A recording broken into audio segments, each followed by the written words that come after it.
Hey guys, and welcome back to this channel. In this video, I'll be showing you guys where you can find the Fashion Maven kind of like rank reward item on Dress to Impress. So if you've already passed that rank, you'll still get it. Don't worry, it's in the dressing rooms here in the trophy section, and you'll see that it's here.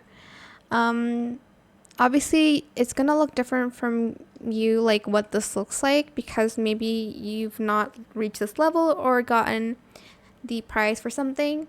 But I'm just going to select this, and as you can see, this is what it looks like. You can change the color to what you want, red, black, whatever it is. Super cute.